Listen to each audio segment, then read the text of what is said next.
குடியுரிமை திருத்த சட்டத்தை அமல்படுத்த முடியாது என மாநிலங்கள் கூற முடியாது என மத்திய உள்துறை அமைச்சர் அமித்ஷா தெளிவுபடுத்தியுள்ளார். மத்திய உள்துறை அமைச்சர் அமித்ஷா தனியார் செய்தி நிறுவனத்திற்கு பிரத்யேக பேட்டியளித்தார். அப்போது ராகுல் காந்தி, மம்தா அல்லது கெஜ்ரிவால் உட்பட அனைத்து எதிர்க்கட்சிகளும் பொய் அரசியலில் ஈடுபடுகின்றனர். பாஜக தனது 2019 தேர்தல் அறிக்கையில் குடியுரிமை திருத்த சட்டம் கொண்டுவரப்படும் என தெரிவித்திருந்தோம். அந்த வாக்குறுதியின் கீழ் குடியுரிமை திருத்த மசோதா 2019 பாராளுமன்றத்தின் இரு அவைகளிலும் நிறைவேற்றப்பட்டது. கோவிட் காரணமாக அது தாமதமானது. எதிர்க்கட்சிகள் அரசியல் ஆதாயத்திற்காக பிரச்சினை கிளப்புகின்றன என தெரிவித்தார். CAA அரசியலமைப்பிற்கு விரோதமானது என்ற கூற்றை நிராகரித்த அமித்ஷா, அவர்கள் எப்போதும் 14வது பிரிவை பற்றி பேசுகிறார்கள். அந்த சட்டப்பிரிவில் 2 உட்பிரிவுகள் இருப்பதை அவர்கள் மறந்து விடுகிறார்கள் என்றார். இண்டி கூட்டணி ஆட்சிக்கு வராது என்பது அவர்களுக்கும் தெரியும். பிரதமர் மோடி தலைமையிலான பாஜக அரசுதான் குடியுரிமை திருத்த சட்டம் கொண்டு வந்தது. CAA-வை ரத்து செய்வது சாத்தியமற்றது.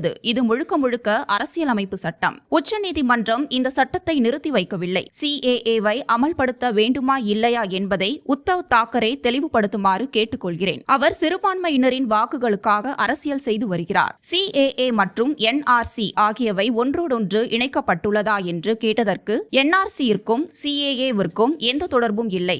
அசாம் மற்றும் நாட்டின் பிற பகுதிகளில் CAA செயல்படுத்தப்படும் என்று அவர் கூறினார். CAA சட்டத்தை அமல்படுத்த மாட்டேன் என கூற மாநிலங்களுக்கு உரிமை இல்லை. குடியுரிமை என்பது மத்திய அரசின் கீழ் வருவதால் மாநிலங்களுக்கு உரிமை இல்லை என்றும் அமித்ஷா தெரிவித்தார்.